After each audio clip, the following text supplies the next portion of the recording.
வெளியில் பெய்கிற மழைக்கு சூடாக ஏதாச்சும் ஸ்நாக்ஸ் சாப்பிடணும் போல் இருந்துச்சு. எப்போவுமே சாப்பிட்ற வடை பஜ்ஜி இந்த மாதிரி எதுவும் இல்லாமல் டிஃப்ரெண்ட்டாக ஏதாச்சும் ட்ரை பண்ணலாமேன்னு யூடியூப்பில் சர்ச் பண்ணி பார்க்குறப்போ இந்த ரெசிபி என் கண்ணில் பட்டுச்சு.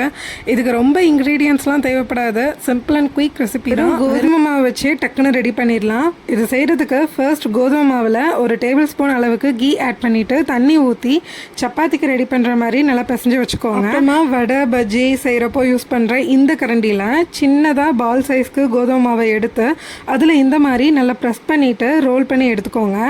இதே மாதிரி எல்லா பால்ஸையும் ரெடி பண்ணி வச்சுக்கோங்க. நம்ம சேனலில் எந்த ஒரு வீடியோஸும் வராததுக்கு ரொம்பவே சாரி. ஆக்சுவலாக கிளைமேட் நல்லா இருக்கேன்னு ஒரு நாள் நைட் தெரியாமல் பைக் ரைடு போயிட்டேன். ஆசையாக இருக்கேன்னு அன்றைக்கி ஒரு 10 நிமிஷம் குளிரில் போயிட்டு வந்தது தப்பாக போச்சு. நெக்ஸ்ட் டே கிடுகிடுன்னு குளிர ஆரம்பிச்சிடுச்சு. அப்புறம் ஒரு 5 days கிட்ட ஃபீவர்க்குள்ள டேப்லெட்லாம் போட்ட பிறகு தான் சரியாச்சு. லாஸ்ட்டாக ஃப்ரை பண்ணிவிட்டு ஒரு பிஞ்ச் அளவுக்கு மிளகாய் தூள், சால்ட் கூடவே கெச்சப் சேர்த்து சாப்பிட்டா சூப்பராக இருக்கும்.